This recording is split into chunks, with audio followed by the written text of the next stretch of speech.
भारत माने बेटे ही नहीं पैदा किए, भारत माने क्या पैदा किया? और शेरों की जब आवाज दहाड़ती है तो 100-100 किलोमीटर दूर खड़ा हुआ दुश्मन भी थर्राता है। जय हिंद, जय हिंद। यूं ही आपका जोश आपके लक्ष्य प्राप्ति तक बना रहे और आप जो सपना लेकर के इस एलन कोटा के अंदर आए हैं वो आपका सपना जरूर साकार हो। किस चीज का सपना लेकर के आए? डॉक्टर बनना है। क्यों बनना है डॉक्टर? देश की सेवा के लिए। लेकिन डॉक्टर देश की सेवा के साथ साथ वो पूरी धरती की मानव सेवा के लिए भी होता है। अगर आज डॉक्टर ना होता और डॉक्टर ने टाइम से इलाज ना किया होता तो मैं भी आपके सामने खड़ा नहीं होता।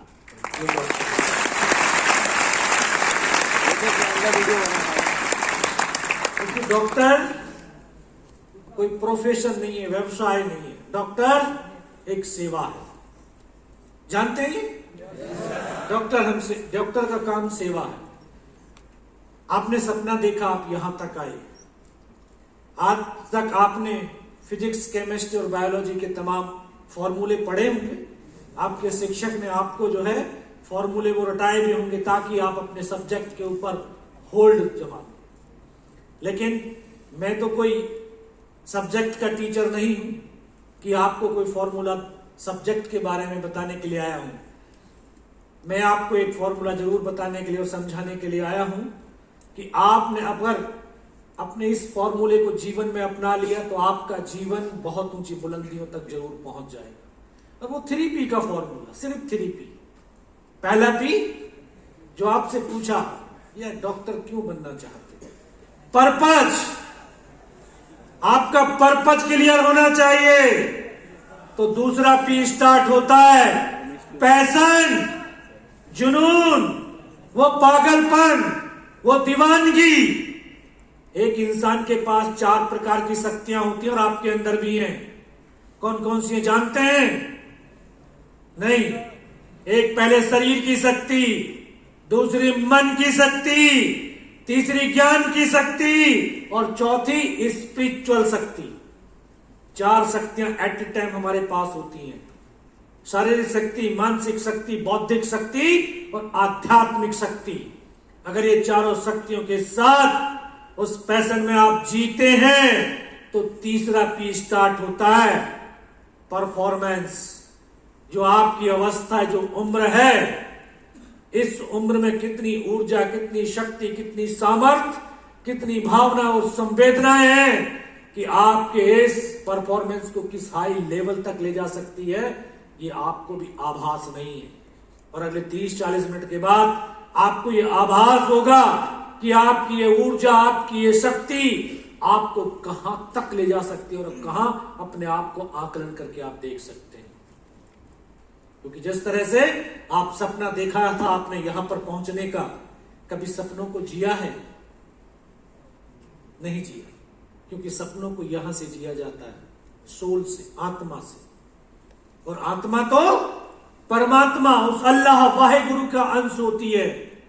और जब हमारी 4 शक्तियों के साथ एक परमात्मा भी मिल जाता है तो 5 शक्ति जिस हमारे सपनों को साकार करने में लग गई, पूरी दुनिया की कोई ताकत नहीं कि आपको अपने सपने पूरा होने से रोक सके। पूरी कायनात आपके सपनों को पूरा करने में लग जाती है। ये आपको समझना पड़ेगा, महसूस करना पड़ेगा, लेकिन उन सपनों को जीना भी पड़ेगा। मैं भी सपने को देखा नहीं बल्कि जिया था। 6 क्लास से, 6 क्लास में कितनी उम्र होती है? 10-11 साल। और 10-11 साल के बच्चे को युद्ध की ABCD मालूम नहीं होती है, लेकिन एक जुनून था, एक पागलपन था, एक बस पैशन था कि यार फौजी बनना है तो एक युद्ध भी लड़ना है। और उसी पैशन से, उसी जुनून से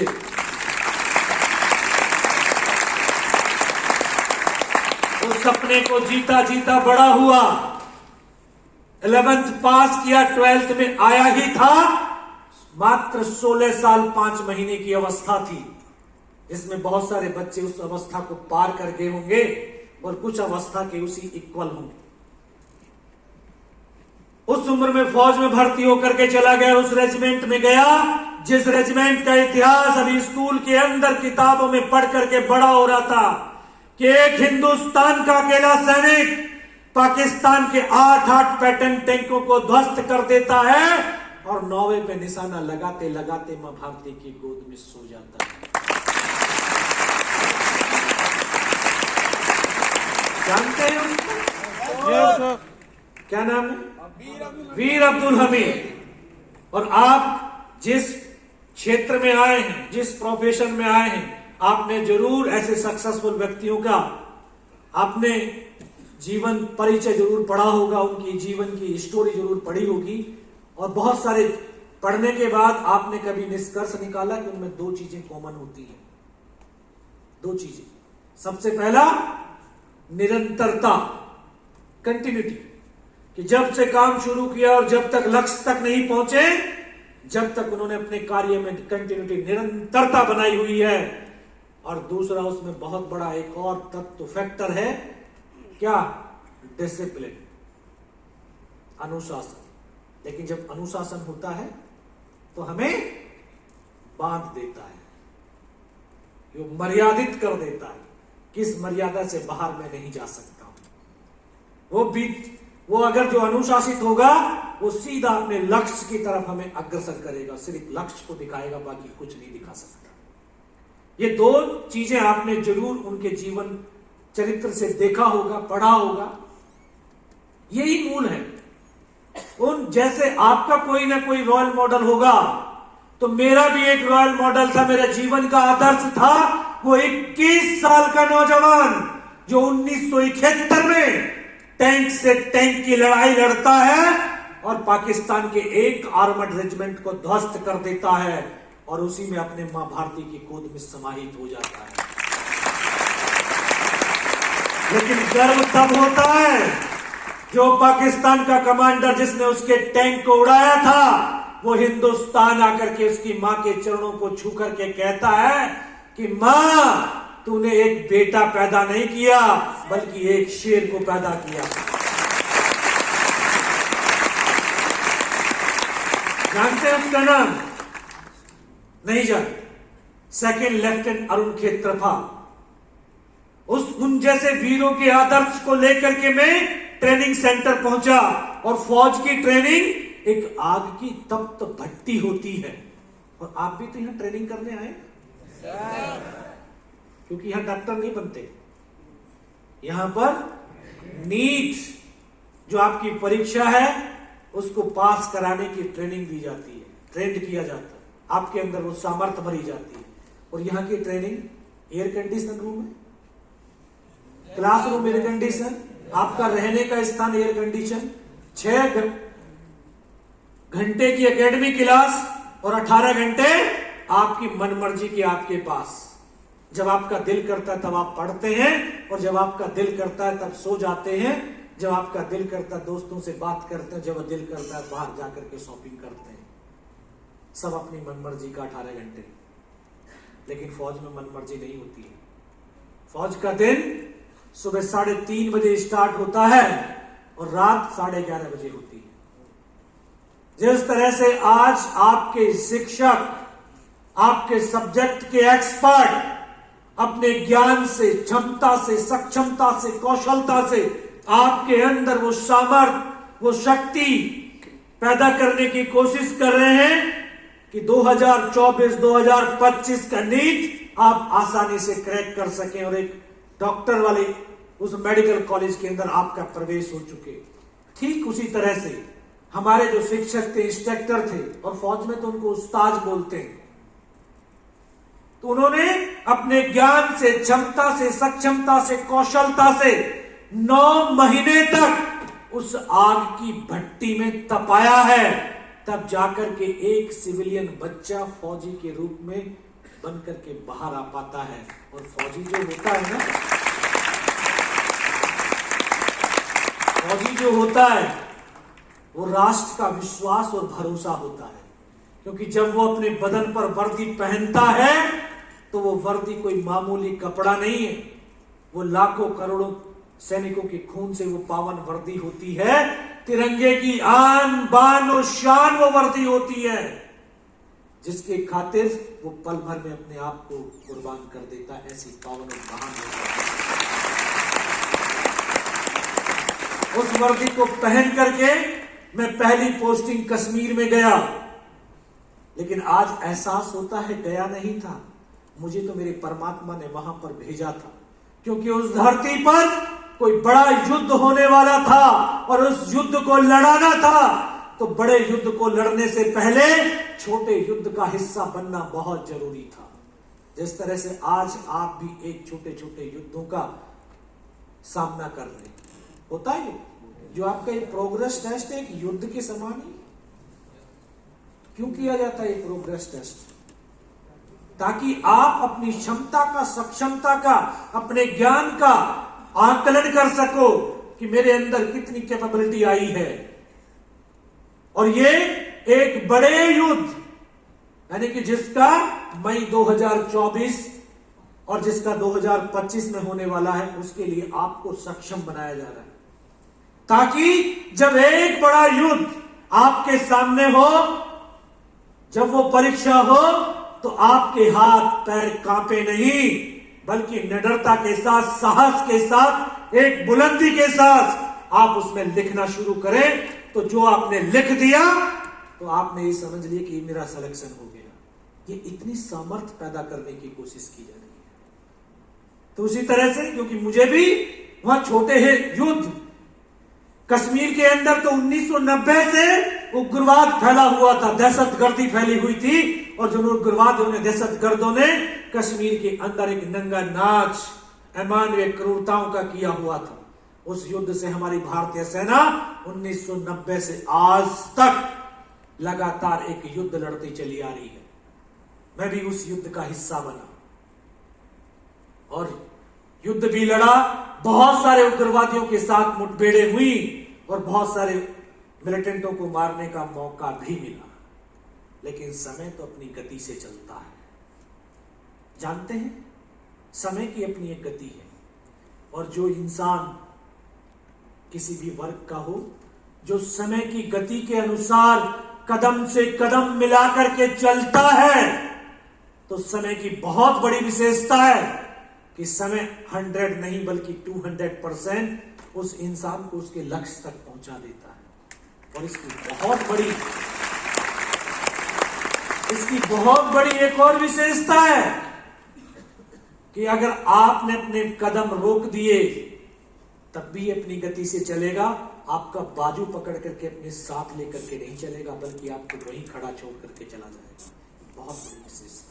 इस जीवन में अगर सबसे बेशुमार कीमती चीज है तो वो समय, इससे कीमती और कुछ नहीं है।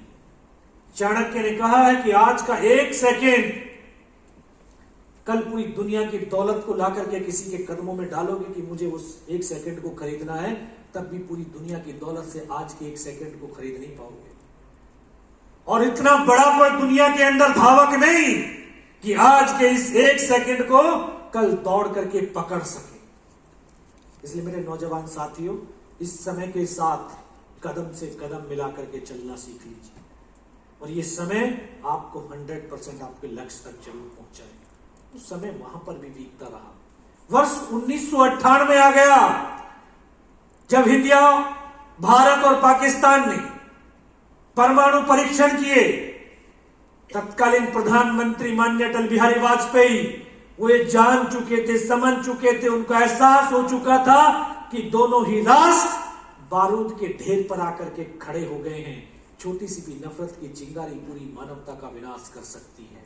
इसलिए उन्होंने शांति का पथ अपनाया, क्योंकि जहां शांति होगी वहीं उन्नति और विकास भी होगा।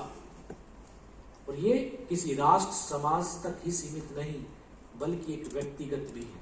ये तो आप समझते होंगे, जानते होंगे, महसूस भी किया होगा कि जब आपका मन, मस्तिष्क के अंदर विचारों का द्वंद्व चलता है, थॉट का कॉन्फ्लिक्ट होता है, तब हमारा मन और चित्त बेचैन होता है और हम पूरी पूरी रात, पूरे पूरे दिन किताब खोल करके बैठे हुए होते हैं और हमें कुछ भी समझ में नहीं आता है। ये तो महसूस किया होगा। तो जब एक इंसान की उन्नति के लिए उसका मन और मस्तिष्क में शांति होनी चाहिए, तभी वो उन्नति कर सकता है। ऐसे ही राष्ट्र की उन्नति भी शांति में ही होती है। तो उसी शांति को स्थापित करने के लिए हमारे माननीय प्रधानमंत्री जी ने लाहौर बस यात्रा शुरू करी, समझौता एक्सप्रेस शुरू किया, ताकि दोनों राष्ट्र शांति और उन्नति के पथ पर आगे बढ़ सकें। लेकिन पाकिस्तान का जनरल परवेज मुशर्रफ वो नहीं चाहता था कि दोनों मुल्कों की आवाम के बीच शांति हो, सौहार्दपूर्ण वातावरण बने, दोनों मुल्क तरक्की की राह पर आगे बढ़ सके। इसलिए उसने कारगिल, बटालिक, दराज, तुर्तुक ऐसे सेक्टर, ऐसे दुर्गम क्षेत्र जहां पर सर्दियों में -60 डिग्री टेम्परेचर जाता है, कल्पना कीजिए -60, जहां से आप आए और जहां पर आप रह रहे हैं, यहां पे मिनिमम टेम्परेचर 5 से 7 डिग्री जाता है, और 5 से 7 डिग्री जाने पर हम अपने बिस्तरों से निकलना नागुजार समझते हैं। लेकिन आज भी आपके शहर के, गांव के, प्रदेश के लोग उस -60 डिग्री टेम्परेचर में खड़े होकर के दिन रात अपने कर्तव्य को पालन कर रहे हैं, ताकि इस देश का युवा अपने कैरियर को बना करके इस राष्ट्र को सशक्त और समृद्ध बना सके। दिन रात आपके लिए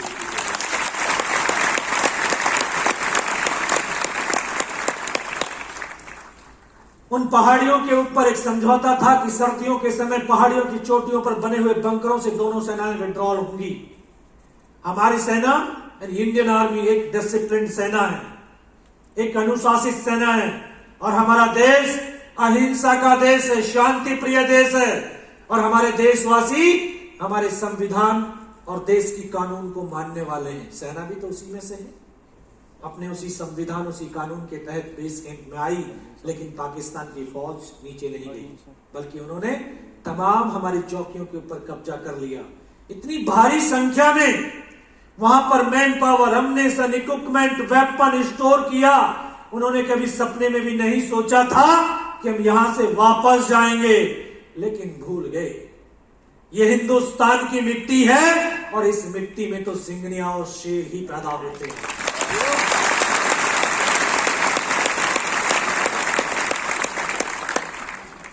इन्हीं हिंदुस्तान के बेटों ने, शेरों ने कंधे से कंधा और कदम से कदम मिला करके 13,000 से 18,000 फीट ऊंची पहाड़ियों पर बने हुए बंकरों को मई और जून का महीना, जब मध्य भारत गर्मी से तपता है, तब वहां पर -20 डिग्री टेम्परेचर था, लेकिन इन सब की परवाह नहीं करी, और उन चोटियों पर बने हुए बंकरों को उनका कब्रिस्तान बनाना इस देश की सेना ने शुरू कर दिया। इस पिक्चर को देखा है कभी? इससे ये 5,000 साल पुरानी पिक्चर, लेकिन 5,000 साल बाद भी हर वर्ग, हर उम्र के इंसानों के लिए एक नई शिक्षा प्रदान करती है। 5,000 साल पुरानी होने के बावजूद भी इसका महत्व आज भी उतना ही है। ये हर वर्ग, हर आयु के इंसान को ये समझाती है, बताती है, कहती है कि जब इंसान चुनौतियों से चारों तरफ से घिर जाए, हताशा और निराशा मन में छाने लगे, मन लड़ने के बजाय हथियार डालने पर विवश हो, तो अपने जीवन की डोर अपने जीवन के सारथी को सौंप देनी चाहिए। और हमारे जीवन के सारथी कौन है? हमारे पेरेंट्स, हमारे शिक्षक हमारे जीवन के सारथी हैं। और यकीन मानिए कि अगर आपने अपने जीवन की डोर अपने शिक्षक और अपने पेरेंट्स के हाथ में सौंप दिया, तो आपको वो हर चुनौती से पार निकाल करके आपको लक्ष्य तक जरूर पहुंचा देगी, क्योंकि ये पिक्चर यही बता रही है। आप देख रहे हैं इसमें अर्जुन,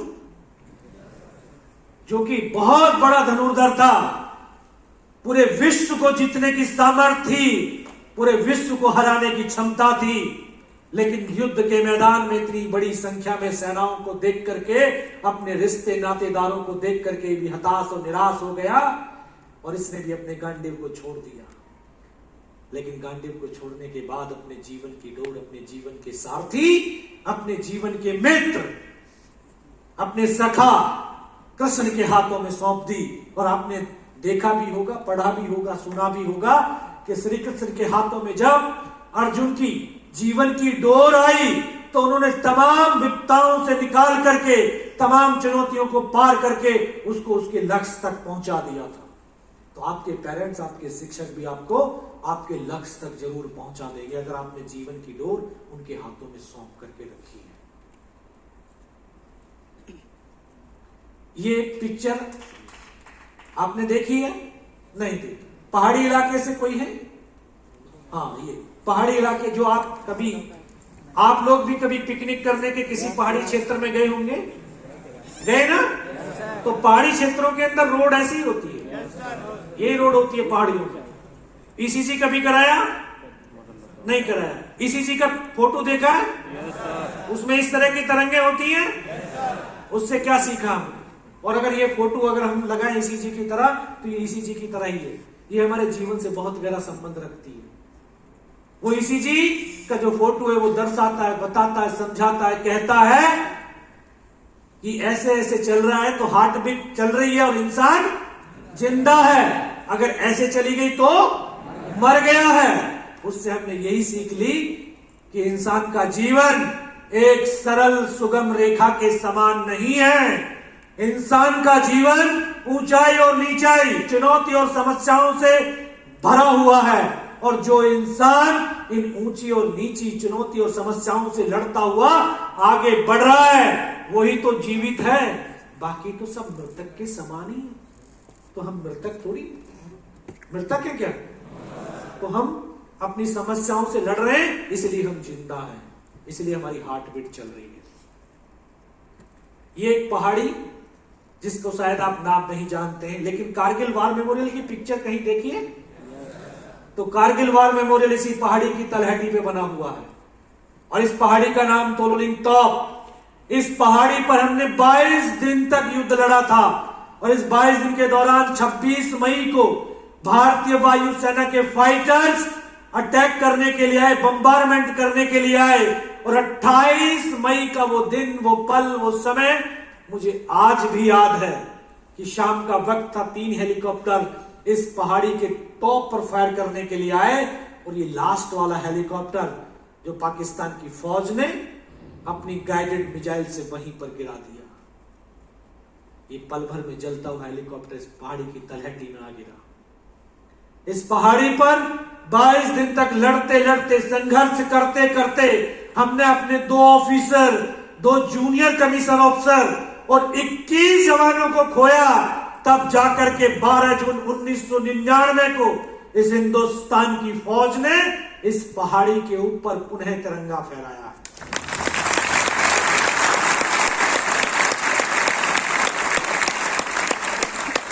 एक और पहाड़ी, इसको पहचानते हो? ये टाइगर हिल, ये द्रास सेक्टर की सबसे ऊंची चोटी, जिसकी ऊंचाई लगभग 17,000 फीट, जो वर्ष भर बर्फ से ढकी रहती है और ऑक्सीजन की मात्रा बहुत कम थी। इस पहाड़ी को पुनः प्राप्त करने के लिए एक विशेष टीम का गठन किया गया, जिसको सिविल भाषा के अंदर कमांडो टीम कहते हैं और फौजी भाषा में उसको घातक प्लेटून कहते हैं। उसमें नए और पुराने जवानों का मिश्रण करके टीम का पुनर्गठन शुरू हुआ। मैं नौजवान साथियों आपको कहना चाहता हूं, बताना भी चाहता हूं कि व्यक्ति की पहचान किसी औहदे या रैंक से नहीं होती है। व्यक्ति की पहचान उसके कर्म से होती है, उसके कार्य से होती है। जो आज अभी आप मुझे बड़ी विस्मित भरी निगाहों से देख रहे, अचंभित होकर के देख रहे कि कोई बहुत बड़ा शक्तिशाली हमारे सामने खड़ा है। मैं कोई शक्तिशाली नहीं हूं, ना मेरे पास कोई शक्तियां हैं। मैं आप लोगों की तरह एक मां के गर्भ से पैदा हुआ एक किसान का बेटा हूं। मेरे पास कोई शक्तियां नहीं, लेकिन जो 22 दिन की लड़ाई हमने लड़ी, उस 22 दिन की लड़ाई के दौरान हम 15 जवानों की एक टीम, जिसका काम था फॉरवर्ड में लड़ रहे जवानों को राशन और अम्नेशन पहुंचाना। सुबह 5:30 बजे सामान उठाते थे, दिन भर दुश्मन की गोलाबारी के बीच चलते हुए रात को 2:30 बजे ऊपर पहुंचते थे और फिर 2 घंटे में नीचे आते थे। इस 15 में से 3 जवान सिर्फ हम ऐसे थे, 3 जो 22 दिन तक बिना सोए, बिना खाए, बिना पिए, बिना रुके, बिना थके लगातार चलते रहे। और उसी काम से हमारी पहचान बनी कि ये तीनों जवान फिजिकली और मेंटली बहुत स्ट्रांग हैं, इनको इस टीम के अंदर शामिल किया जाए। इस तरह से मुझे उस टीम का हिस्सा बनने का सौभाग्य भी प्राप्त हुआ।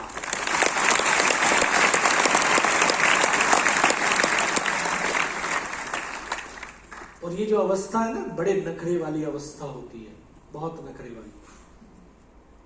जब कॉलेज से स्कूल से जाते हैं, बैग उधर होगा, ड्रेस उधर होगी, जूते उधर होंगे, मौजे उधर होंगे, और मम्मियां आपके सामान को एकत्रित करती रहती है, आपके मनपसंद का खाना बनाती है, और हमारे रे नखरे होते हैं, बोला मुझे ये नहीं खाना है, मुझे ये नहीं खाना, मुझे वो नहीं करना। पूड़ियां देखी, खाई होंगी पूड़ियां तो? जब गरम पूड़ियों को जूट के बोरों में भरते हैं तो पूड़ी की जो पापड़ी होती है, ऊपर वाला हिस्सा, वो जूट के बोरों में चिपक जाता है। रात को पूड़ियां ऊपर अपने साथियों को देते थे, और जूट के बोरों को जब खाली लेकर के नीचे आते, उसमें चिपकी हुई पापड़ियों को झाड़ करके चाय में डाल करके 22 दिन खा करके जिंदे रहे।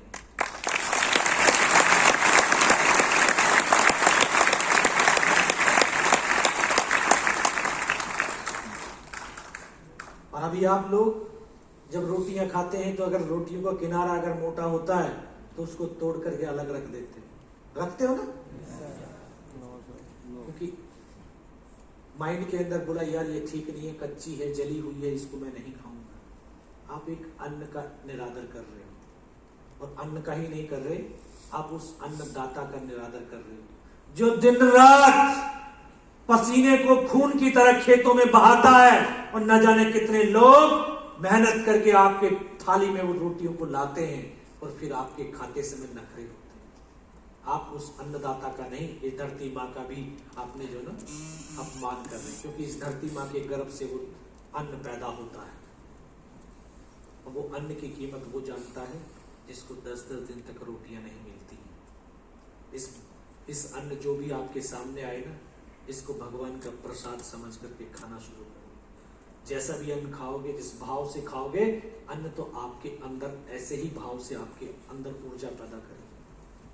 कोई अन्न न जला होता है न कच्चा होता है, बस हमारे भाव अलग, उन भावों को बदलना है। अगर आपने भाव बदला, भावनाएं चेंज हो जाएंगी, बस यही एक फर्क है।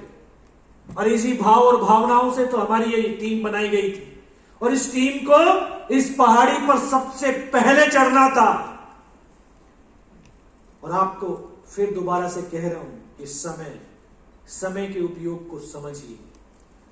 पहाड़ी ज्यादा है, ऊंची है, तो दुश्मन के पास एडवांटेज ज्यादा होगा तो ज्यादा दूर तक देख सकता है, और ज्यादा दूर तक देख सकता है तो ज्यादा दूर तक वो मार भी सकता है। कुछ लोगों की होती है ना मेंटेलिटी, अरे फौजी हैं तो मरने के लिए ही तो हैं। लेकिन उनकी मेंटेलिटी को ठीक करने के लिए कह रहा हूं कि फौजी मरने के लिए नहीं होता, फौजी तो मारने के लिए होता है।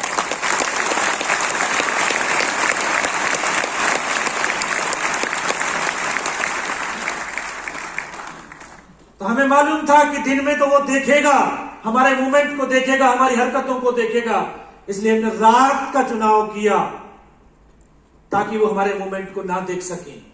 रात भर इस पहाड़ी पर चलते थे, दिन भर पत्थरों में बिना किसी मूवमेंट के चुपचाप पड़े रहते थे।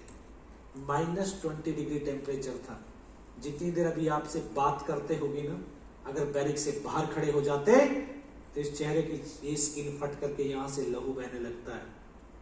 तो उस समय हमारे चेहरों से खून की धाराएं बह रही थी, और -20 डिग्री टेम्परेचर था, दुश्मन की भारी गोलाबारी थी, लेकिन हमने इस सब की परवाह नहीं करी। और ये हिंदुस्तान के जवान कंधे से कंधा और कदम से कदम मिलाते हुए इस टाइगर हिल टॉप के शिखर की तरफ बढ़ते रहे। 2 रात और 1 दिन चलने के बाद तीसरी रात का वो मंजर आज मेरी आंखों के सामने ऐसे दृश्यता है, शायद वो कल की ही तो बात है। 24 साल हो गए। सुबह का वक्त होने वाला था, बिल्कुल 90 डिग्री की चट्टान जिस पर चढ़ना असंभव सा प्रतीत हो रहा था।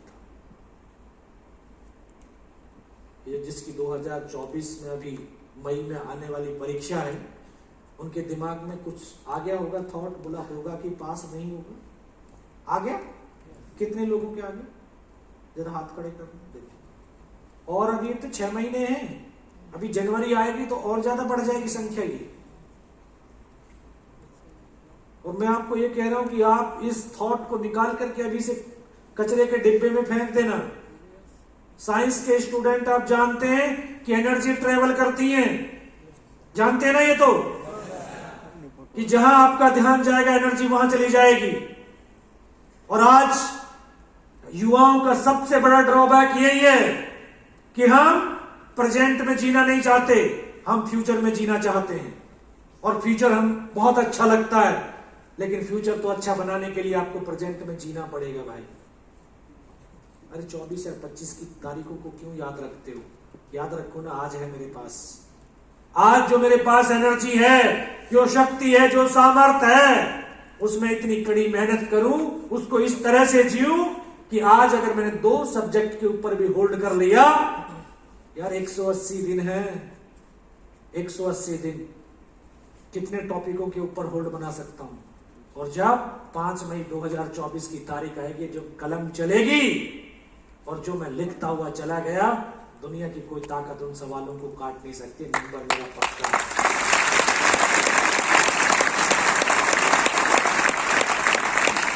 उस एनर्जी के साथ में अगर आपने जो है आज की एनर्जी को आज में खर्च किया, तो आपका फ्यूचर बहुत सुंदर होने वाला है।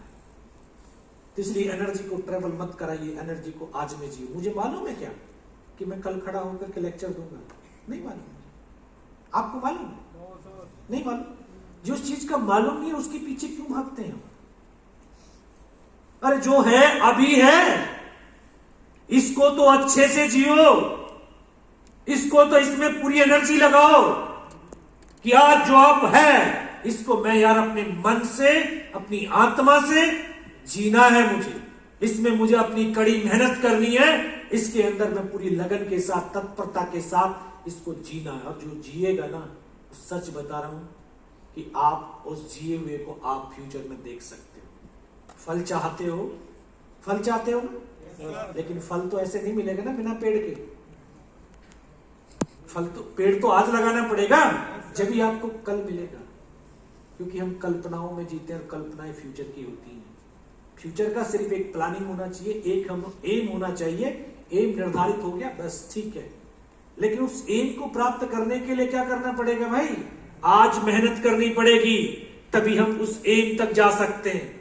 और ये हमारा मन है ना, मन, 2 चीज है ना हमारे पास, मन और माइंड। मन एक कैमरा है जो इमेज खींचता है, फोटो खींचता है और माइंड को देता है। और माइंड, ईश्वर ने ऐसा एक तत्व डाला है जो हर पिक्चर को, हर इमेज को रियल समझता है। रियल, कुछ भी हो उसको रियल समझ लेता, सत्य समझता है।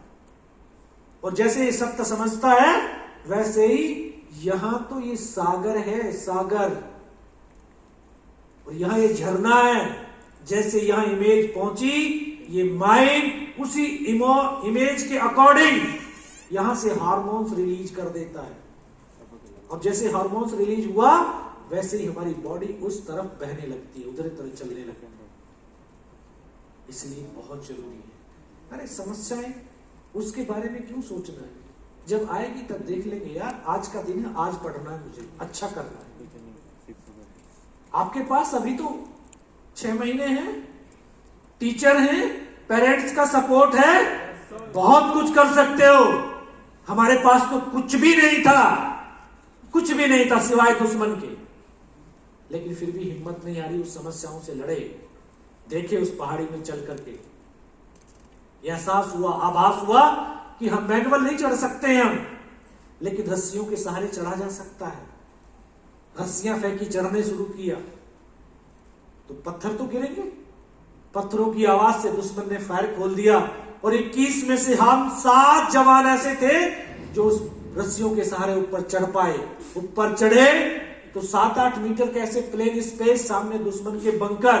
हम 7 जवानों ने जाकर के आधाधुन पलक झपकते फायरिंग किया और उसमें बैठे हुए तमाम पाकिस्तानी सैनिकों को पल भर के अंदर मौत के घाट उतार दिया।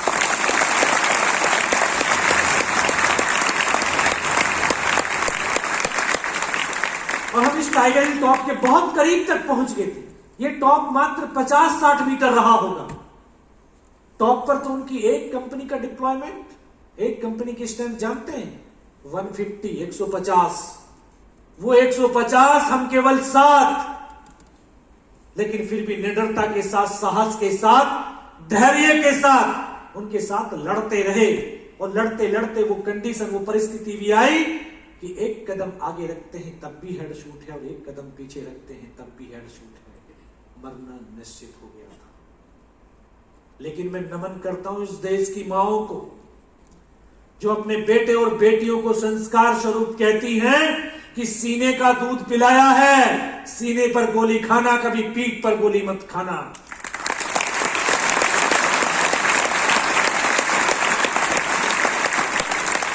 आज ये हिंदुस्तान के बेटे और बेटियां सीमा पर खड़े होकर के सीने पर गोलियां खाते हैं। मेरे नौजवान साथियों, कभी फ्यूचर में आपको किसी सैनिक का पार्थिव शरीर देखने का सौभाग्य मिले तो उसके कफन तिरंगे को हटा करके देखना, उसके सीने पर आपको गोलियों के निशान मिलेंगे, पीठ पर आपको एक भी निशान मिलने वाला नहीं।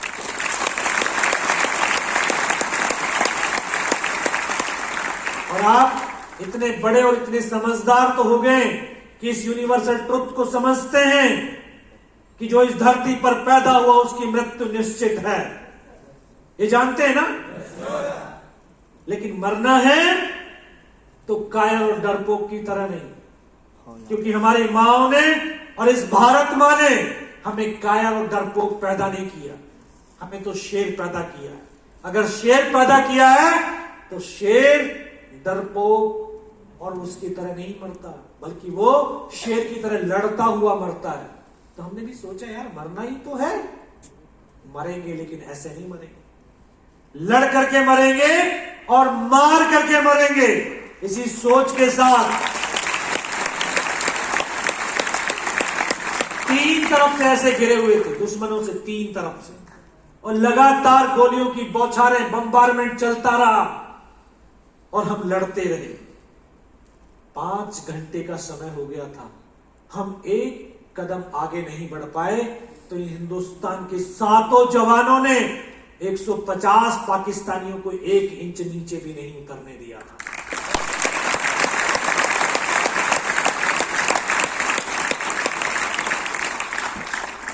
लड़ते लड़ते वो समय, वो दृश्य भी आए जो आज तक आपने सिर्फ फिल्मों के अंदर देखा होगा कि गर्दनें कटती और धड़ चलते हैं।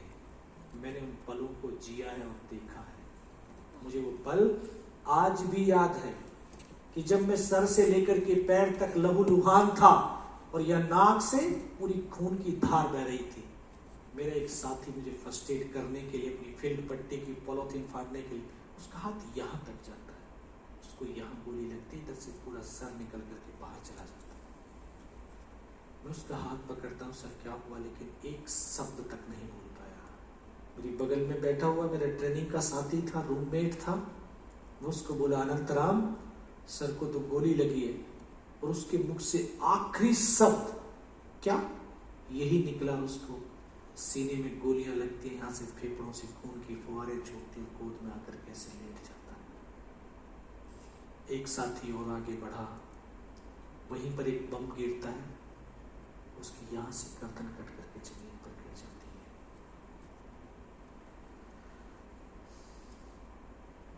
जब वो गर्दन जमीन पर गिरती है तो उसकी इस तरह से उछलती है, उसका शब्दों में बयान नहीं कर सकता हूं। और बिना सर के वो धड़ 2 कदम चलने के बाद गिर जाता है।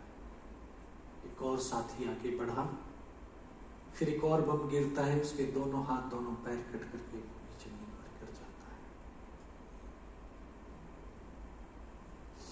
इस तरह से एक एक करके मेरे तमाम साथी शहीद हो गए थे, और 40-50 पाकिस्तानी सैनिकों के झुंड ने इस तरह से घेरा हुआ था, चारों तरफ से गोलियों की बौछारें ही बौछारें चल रही थी।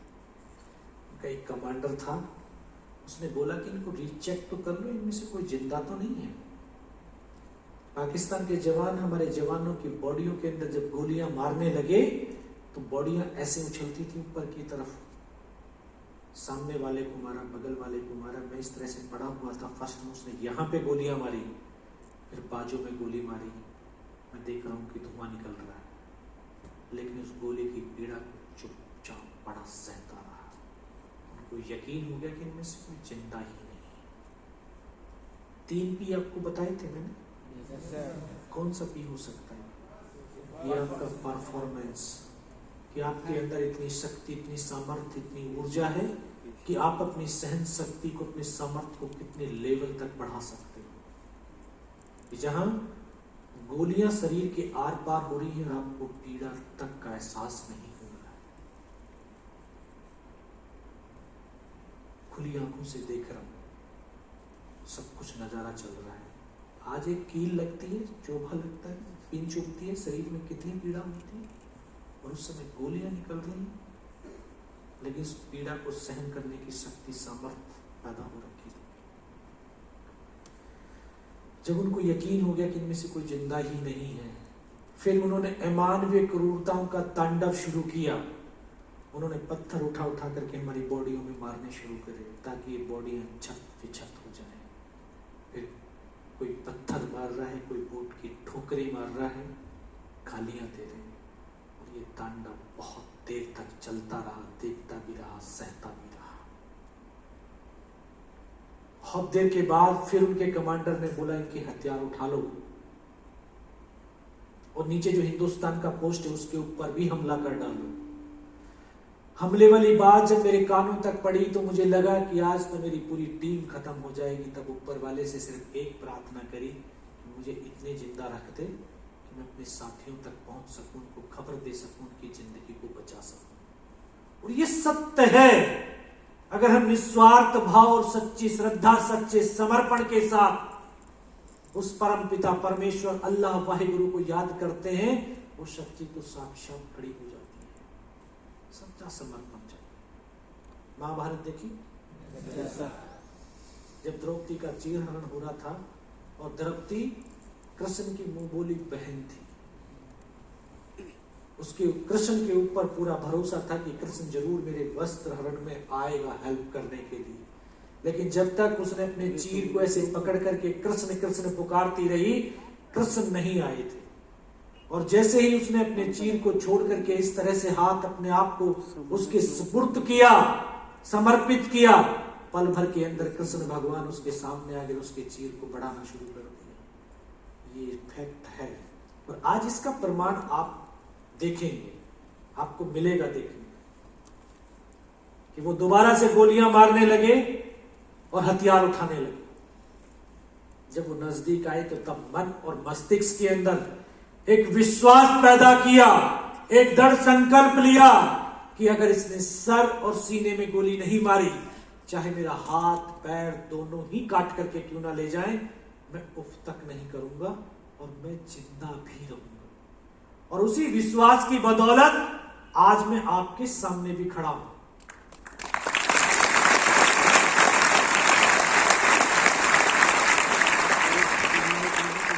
आए, दोबारा से गोलियां मारी, फिर भी मेरी बाजू में पैर में गोली मारी, और मैं देख रहा हूं कि 2 कदम चलने के बाद वो पाकिस्तानी सैनिक रुक गया। वो वापस मुड़ा, शायद उसको आभास एहसास हुआ होगा कि ये जिंदा है, तो उसने राइफल जब ऐसे करी सीने की तरफ, तब लगा यार अब नहीं बचूंगा।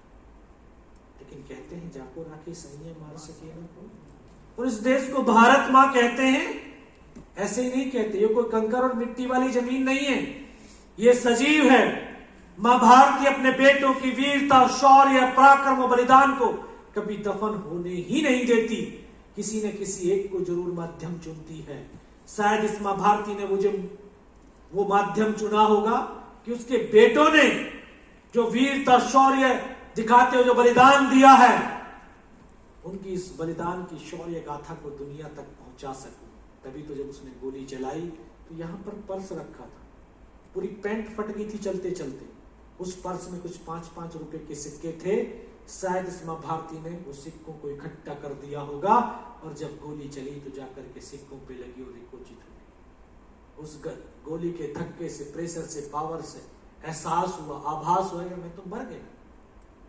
पाकिस्तान का दूसरा जवान आया होगा, उसने आकर के जब मेरा हथियार उठा करके वापस जाने लगा होगा, उसका पैर मेरे पैर से टकराया। तब मुझे एकदम से चेतना आई। जिंदा हूं। तब एक अंतर्मन से आवाज आई, योगेंद्र अभी तक नहीं मरा तो अब मरेगा भी नहीं। तब मेरे पास एक हैंड ग्रेनेड था और मैंने अपना हैंड ग्रेनेड निकाल करके उसकी पेन निकाली, उसके ऊपर इस तरह से फेंक दी। जैसे ग्रेनेड उसके कोट की हुड में जा गिरा और जब तक हुड से वो ग्रेनेड को निकाल पाता, ग्रेनेड फट गया, उसका यहां से पूरा सर उड़ा और वो हमारे ऊपर आकर के इस तरह से गिरा। उस धमाके से पाकिस्तान के जवानों में खलबली मची कि इनमें से तो कोई जिंदा है। कुछ बोले जिंदा नहीं, नीचे से रीइंफोर्समेंट आ गई है। कंफ्यूज हो गए थे और चारों तरफ से फिर गोलियां बरसने लगी थी। जो फौजी परिवार से संबंध रखते होंगे वो जानते होंगे कि उस ग्रेनेड का नाम हैंड ग्रेनेड नंबर 36 है। क्यों है? क्योंकि जब वो फटता है तो उसके 36 टुकड़े होते हैं। और हमारे पास में भी एक हैंड ग्रेनेड है ना, है क्या? नहीं, जो ये स्मार्टफोन आपका है ये भी हैंड ग्रेनेड नंबर 36 ही है। ये स्मार्टफोन हैंड ग्रेनेड नंबर 36 है, क्योंकि जब ये भी फटता है तो हमारी जिंदगी को 360 डिग्री पर घुमा करके खड़ा कर देता है और फिर हमें समझ नहीं आता कि हम करें तो करें क्या। और पूरा विश्व इस भारत के ऊपर गर्व करता है और कहता है भारत युवाओं का राष्ट्र है, क्योंकि दुनिया को पता है इस युवा के अंदर कितनी शक्ति और सामर्थ्य है। और ये शक्ति और सामर्थ्य जिस तरफ भी बहेगी उस देश की तकदीर और तस्वीर उस तरफ बढ़ती हुई चली जाएगी। इस 65% देश में युवा है, लेकिन दुर्भाग्य क्या है कि 80% को ये पता नहीं कि सूरज कितने बजे निकलता है। क्योंकि जो वीडियो बना रहे हैं ना, जो है ना, वीडियो बना रहे हैं, ये वीडियो यहां से